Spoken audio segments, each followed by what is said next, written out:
새해 우리 첫 주일을 맞이해서 오랜만에 또 이렇게 뵙는 성도 여러분들이 계신데 진심으로 주님의 이름으로 환영하고 사랑하고 또 축복합니다.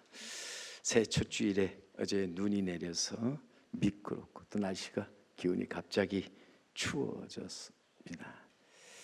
그럼에도 주님의 전을 찾는 여러분의 발걸음 복된 발걸음인 줄 믿습니다.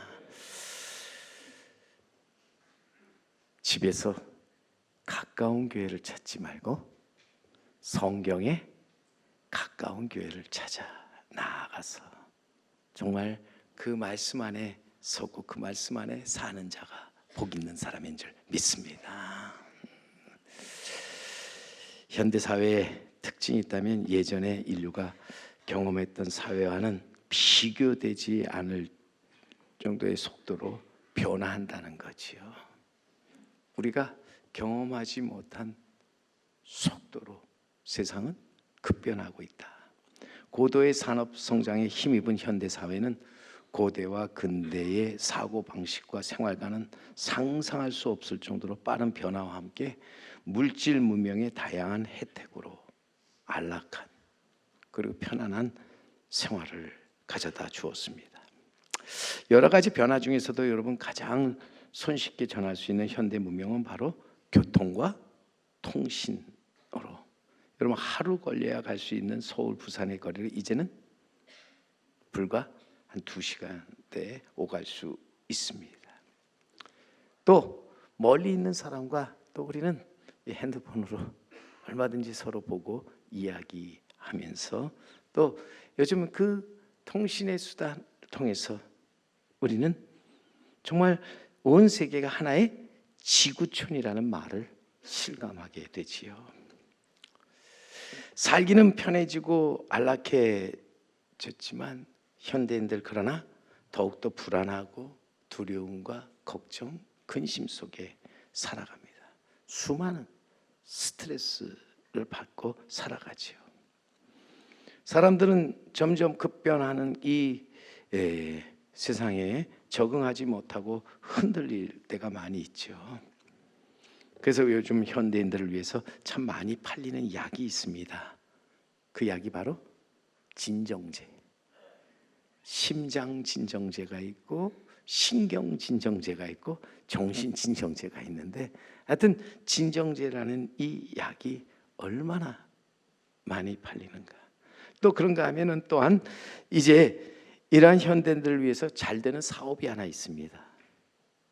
보험이라고 하는 것이죠. 안정제가 잘 팔리고 보험이 잘 된다고 하는 것은 우리가 사는 이 세상이 지금 그만큼 불안하다고 하는 거예요. 우리가 사는 이 세상 그만큼 두려움이 많다 하는 거예요. 내일에 대한 불확실성과 또 심지어는 소외, 고립 속에서 현대인들 큰 스트레스를 받고 살아가고 있지요. 여러분, 그 중에서도 예나 지금이나 사람에게 가장 큰 불안, 두려움 그리고 스트레스를 가져다 주는 게 뭐냐 하면은 바로 죽음이라고 하는 죽음의 문제예요. 사람이 죽음에 대해서 분명히 알고 있는 것 3가지와 모르고 있는 것 3가지가 있는데 여러분 알고 있는 3가지는 바로 사람은 반드시 죽는다. 그리고 나 혼자 죽는다. 그리고 죽을 때 아무것도 가져갈 수 없다. 이 우리가 죽음에 대해서 아는 거잖아요. 모르는 거네요. 우리가 죽음에 대해서 모르는 것 3가지. 언제 죽을지, 또 어디서 죽을지, 그리고 어떻게 죽을지 모른다 하는 거죠. 언제 어디서 어떻게 죽을지 모르지만 분명한 것은 죽는다는 것은 분명하기에 항상 죽음을 준비하고 나아가 이제는 죽음을 당하는 것이 아니라 죽음을 맞이하는 사람, 복 있는 사람이라 하는 것입니다. 여러분, 인간의 평가는 태어나는 것보다 죽는 것으로 결정되어진다. 내가 세상에 태어날 때 나는 울고 내 주위의 모든 사람들은 웃었습니다. 기뻐했습니다. 근데 내가 이 세상을 떠나갈 때 모든 사람이 아쉬워하는 가운데 나는 웃으며 이제 홀홀히 이제는 떠나가는 사람. 여러분, 그 사람이 진정 복 있는 사람이 아닌가. 내가 죽었다는 소식을 듣자 잘 죽었어 하면서 이제는 사람들이 좋아한다면 그 사람 인생 헛되게 산 거잖아요. 잘못 산 겁니다. 근데 우리가 이 때를 누가 알고 누가 그 때를 계산할 수 있겠는가 한 거예요. 죽음의 때를 알고 죽음의 때를 계산할 수 있는 사람은 아무도 없다 하는 것이죠. 생각은 할 수 있지만 그 때를 정확히 알 수 있는 사람 없다. 그러나 여러분, 분명한 것은 죽을 때 웃을 수 있고 죽을 때 그 입을 열어 감사합니다라는 말과 함께 죽음을 당하는 것이 아니라 죽음을 맞이하는 사람, 복 있는 사람으로 우리 성도 여러분, 이러한 복 있는 자가 되기를 간절히 바랍니다. 이런 말이 있는데요, 인생을 살면서 실패한 것은 죄가 아니다. 실패하였노라고 절망하는 것이 죄이다. 모르는 게 죄가 아니다. 알려고 하지 않는 것과 알고도 행치 않는 것이 죄다. 죄를 짓는 것도 죄지만 죄를 짓고도 회개할 줄 모르는 것이 이제는 더 큰 죄라. 분명히 우리가 살면서 우리는 죄가 무엇인가? 죄가 무엇인가? 하나님을 알려고 하지 않고 찾지도 아니하는 것으로서 우리의 화가 있다면 하나님의 때와 뜻을 저버리고 우리가 자꾸 하나님으로부터 멀리 도망치려고 하는 거지요. 하나님의 손에서 벗어나 하나님과 단절되고 원수가 되려는 것이에요. 하나님과 단절된 사람에게는 아무런 소망이 없습니다.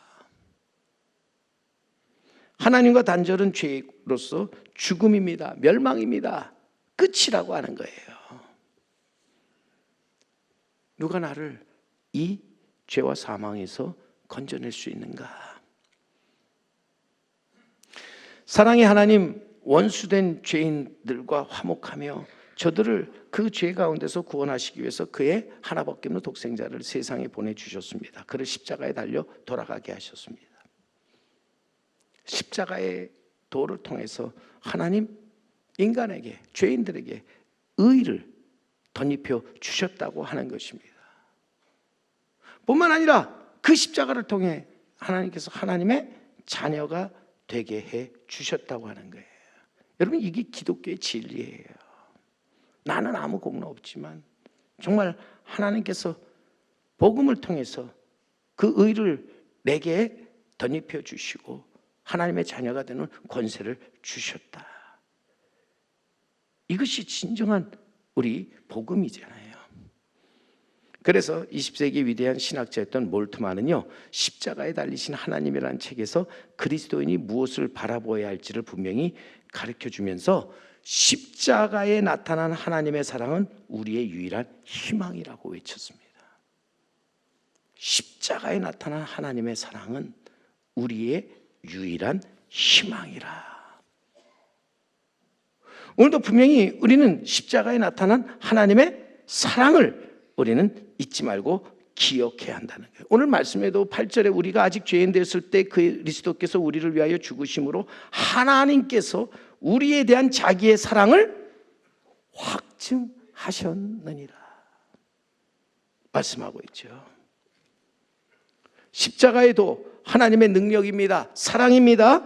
또한 하나님의 의로서 우리를 구원하며 영생을 얻게 하고 천국에 이르게 하는 길이라 하는 것입니다. 그러기에 바울은 역시 고린도전서 1장 18절에 이렇게 외칩니다. 십자가의 도가 멸망하는 자들에게는 미련한 것이요 구원을 받은 우리에게는 하나님의 능력이라. 십자가가 하나님의 능력입니다. 하나님의 사랑입니다. 하나님의 의라고 하는 거예요. 우리는 십자가를 통해서 이제는 새롭게 되고 거듭나서 하나님의 자녀로 살아가게 되는 것입니다. 우리는 이 십자가의 도를 바로 알고 바로 믿고 또 이 십자가의 도 안에서 우리는 바르게 살아가는 자가 되어야 할 줄로 믿습니다.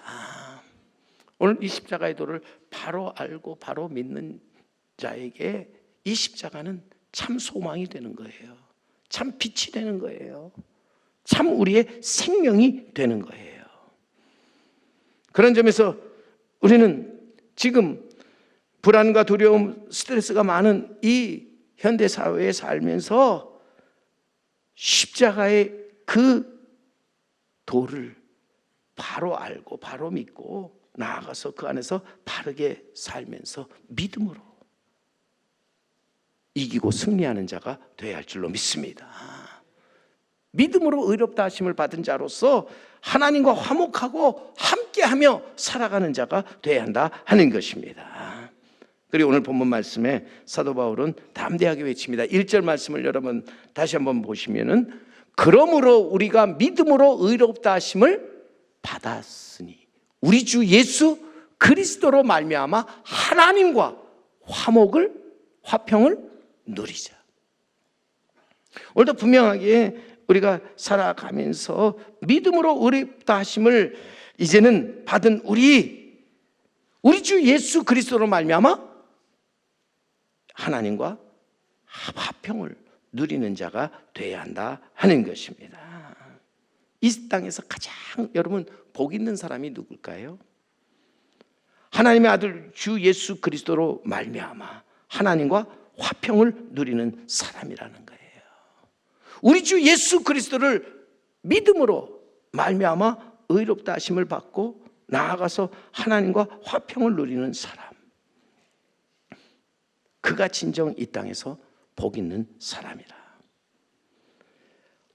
하나님과 화평을 누리는 사람, 하나님을 믿으면서 하나님과 함께하는 사람이죠. 하나님이 저 안에 계시고 저 안에 하나님이 계셔서 늘 하나님과 함께 하면서 그 안에서 자유함을, 그 안에서 기쁨을 가지고 살아가는 사람입니다. 어느 한 사람이 젊을 때 사치와 타락에 빠져 살다가 이제는 이런 삶이 자기에게는 별 의미가 없다 생각하고 모든 것을 다 내려놓고 수도원에 들어가서 엄격한 수도 생활을 하기 시작합니다. 자신의 젊은 시절을 깊이 회개하면서 손이 죄를 지었다 생각하여 일부러 손목에 쇠고랑을 차고 지내며 이제는 또한 이제 자기 얼굴이 죄를 지었다고 생각하여 목에 쇠멍에를 만들어서 달고 다닙니다. 발목에도 쇠고리를 주렁주렁 차고 고행을 합니다. 심지어 침대에도 딱딱한 그러한 판자로 만들어서 고단한 잠을 잡니다. 이렇게 고행을 통해서 정말 자기에 있어서 삶의 의미를 찾으려고 애를 써봅니다. 근데 어느 날 그가 집 밖에 나가 지나가는데 지나가는 사람과 얘기를 하다가 그 사람이 당신은 위선자라는 말에 역정을 내며 상대방과 크게 다투게 되었습니다. 그가 다툰 후에 수도원으로 돌아왔습니다. 그러면서 기도하는 중에 나는 아직 멀었구나, 내 죄가 너무 많구나 하면서 회개하죠. 이놈의 혀가 말썽이라 생각하여 송곳으로 혀를 2번이나 찔러서 사흘 동안 말을 하지 못하고 먹지도 마시지도 제대로 못합니다. 하지만 그 안에는 전혀 기쁨이 없었습니다. 자유함이 없었습니다. 스스로 고난과 고행의 길을 걸어가면서도 그에게 자유와 기쁨이 없었다는 것, 얼마나 불행한 일인가. 후에 그는 비로소 십자가의 도를 깨닫고 그 안에서 자유와 기쁨이 넘치는 삶을 살게 됩니다. 복음을 통해서 그는 진정 이 땅에서 마음의 평화를 얻게 되었다 하는 것입니다. 여러분, 무엇이 우리를 자유케 하고 기쁘게 하며 새로운 삶을 살게 하는가? 무엇이 우리를 하나님의 그 화평을 누리게 하며 거룩한 삶을 살게 하는가? 한마디로 십자가의 도죠. 십자가에 나타난 하나님의 능력, 하나님의 사랑, 하나님의 의가 우리를 죄에서 구원할 뿐만 아니라 우리에게 참된 자유, 기쁨, 그리고 평안, 나아가 생명을 우리에게 주시는 줄 믿습니다. 여러분, 그런 점에서 우리는 주님이 달리신 이 십자가, 하나님이 우리와 함께 하사 우리를 구원하시는 놀라운 사랑의 징표예요. 우리를 죄에서 구원하시는 하나님의 능력입니다. 죄인들을 구원하며 이제는 다시 살게 하는 하나님의 의입니다. 우리는 이 십자가를 바라보면서 이 십자가에 나타난 소망과 사랑을 언제나 사모하며 살아가는 자가 되어야 한다는 거지요. 십자가의 소망과 사랑을 발견하기 전까지 결코 우리는 우리에게 자유함이 없습니다. 기쁨이 없습니다. 평안이 없습니다. 오늘도 우리는 주님 앞에 나아가서 우리 하나님의 사랑의 징표인 십자가를 바라보면서 소망을 얻고 우리 하나님과 화평을 누리며 기쁨이 충만하고 사랑이 넘치는 삶을 살아가시는 우리 성도 여러분, 그리고 우리 제3교회가 되기를 간절히 바랍니다. 십자가 안에 있는 하나님의 사랑, 능력, 의로 말미암아 새로운 피조물로서 우리는 새로운 삶을 살아가도록 해야 한다 하는 것입니다.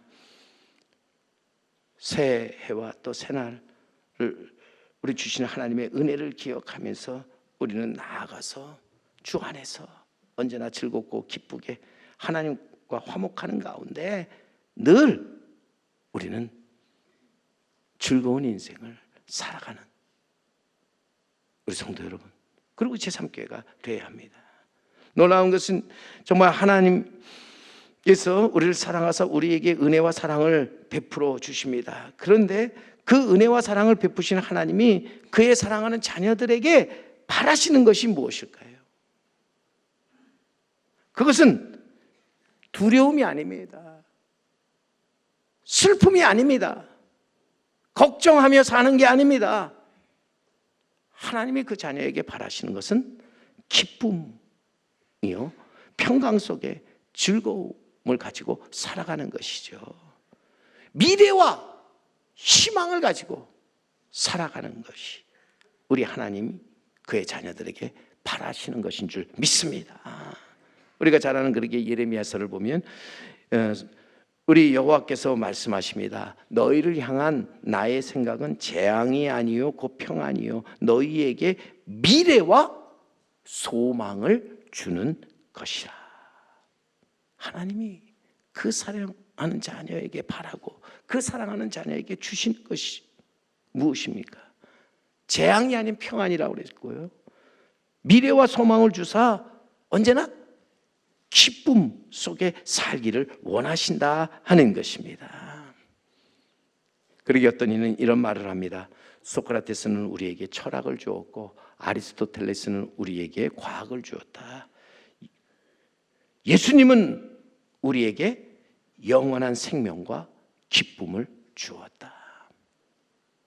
오늘 과학과 의학이 발달하고 모든 문명이 발달하면서 우리가 편안하고 또 우리가 삶에 있어서 안락함을 얻고 사는 이 시대에 우리는 우리에게 영생과 기쁨을 주시는 우리 주님, 우리는 이 주님을 바라보는 가운데 우리 이 주님을 소망하면서 우리는 주님 안에서 기뻐하며 하나님이 주시는 화평함 속에서 즐겁게 살아가는, 하나님과 화목을 누리며 우리는 이 땅에서 즐겁고 기쁘게 살아가는 자 되어야 할 줄로 믿습니다. 오늘도 살면서 보세요. 기쁘게 살아갈 사람들이 두려움과 근심이 많은 그러한 스트레스를 받고 살아가는 이유가 무엇일까 할 때 그것은 많은 사람들이 오해와 착각 속에 살아가기 때문인 거예요. 많은 사람들이 여러분 많은 걸 소유해야 행복하리라고 생각을 합니다. 그래서 더 많은 물질을, 더 많은 명예와 실력을 쌓으려고 합니다. 더 다른 사람들보다 높아지려고 합니다. 그것이 행복이라고 착각하기 때문이에요. 그러나 분명히 이건 여러분 착각이지요. 거기서 우리는 참된 기쁨, 평안을 얻지 못하는 거예요. 한때 관능미로서 전 세계 사람을 사로잡았던 영화 배우 마릴린 먼로, 여인 어느 날 갑자기 스스로 목숨을 끊음으로 생을 마감하지요. 그녀에 대해서 잘 아는 전 남편이 그녀의 죽음에 대해서 말하기를 그녀는 세상적인 삶에 필요한 모든 것을 가졌다. 하지만 무엇을 위하여 사는가는 알지 못하였다.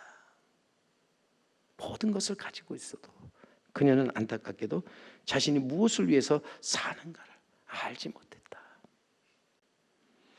그녀는 당대의 많은 사람들에게 부러움의 대상이었죠. 정말 가지고 싶은 것을 다 가진 여인이었습니다. 하지만 그녀에게 삶의 기쁨이 없었다. 평안이 없었다는 거예요. 이 마릴린 먼로와 동시에 쌍벽을 이루면서 이제 활동했던 여배우가 있었는데 그녀의 이름이 바로 콜린 에반스라고 하는 여인인데요. 이 여인의 삶은 전혀 달랐습니다. 이 여인 또한 마릴린 먼로 못지않게 많은 사람들로부터 박수와 갈채와 인기를 한 몸에 받고 돈방석에 앉아서 부귀 영화를 누리며 살았던 사람이죠. 그런데 이 콜린 에반스가 인기 절정을 누리던 어느 날 갑자기 이제는 기자들 앞에서 자신의 음악을 떠나겠다고 선언합니다. 그리고 이제는 그녀는 여러 사람들 앞에서 말하기를 여러분 저는 지금 깊은 사랑에 빠져 있다. 저는 그 깊은 사랑에서 헤어날 수 없다. 그래서 이제 이 할리우드를 떠나게 되었노라고. 사람들은 궁금해합니다. 과연 이 콜린 에반스가 사랑했던 남자가 누구냐는 거예요. 어떤 사람이기에 그녀는 그를 선택해서 모든 것을 포기하고 그렇게 이제는 이 음악계를 떠날 수 있었느냐 하는 거예요. 그때 이 에반 콜린스가 이런 말을 하는데요. 내가 그를 선택한 것이 아니라 그분이 나를 선택한 것입니다. 그분은 바로 예수 그리스도입니다. 그분은 나를 위해 십자가에 죽으신 분입니다. 나를 선택하신 그분에게 내가 지고 있는 빚을 갚기 위해 나는 떠나 그분과 함께 그분을 위해서 이제부터 살려고 합니다. 그녀에게는요, 자신을 구원해 준 하나님의 놀라운 큰 기쁨이 있었다는 거예요. 남들이 갖지 못하는 마음의 평안을 가지고서 그는 하나님과 화목을 누리면서 즐거운 인생을 살았습니다.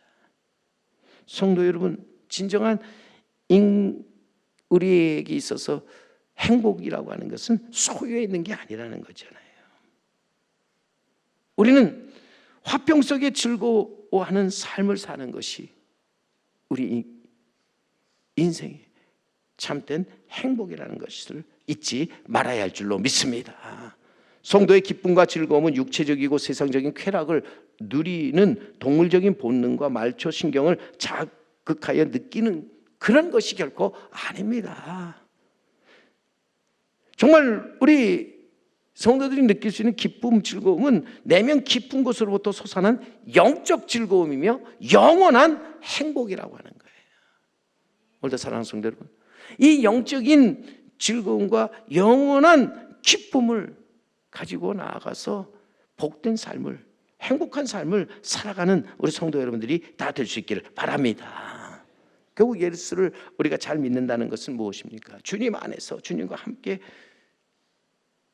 주님 위하여 기뻐하는 거잖아요. 즐거워하는 것입니다.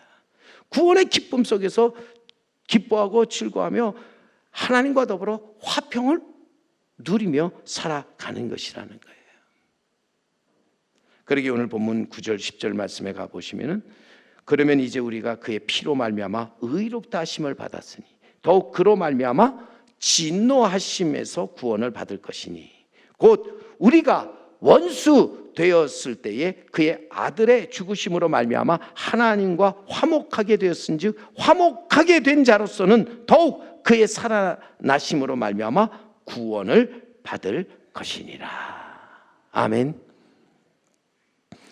우리에게 있어서 우리는 이미 예수 그리스도의 십자가로 구원을 받았습니다. 하나님과 더불어 화목하게 되었는데 이제 우리는 구원을 받은 자로서 구원을 이루며 나아가서 하나님과 이제는 화평을 누리면서 그 안에서 영생의 삶을 살아가는 자, 즐겁고 기쁜 우리의 인생을 살아가는 자가 되어야 할 줄로 믿습니다. 오늘도 정말 이 땅에서 가장 복 있는 사람, 하나님과 더불어 화평을 누리며 즐겁고 기쁜 인생을 살아가는 사람이지요. 이 구원의 즐거운 기쁨, 성도들의 삶의 활력소가 되는 거예요.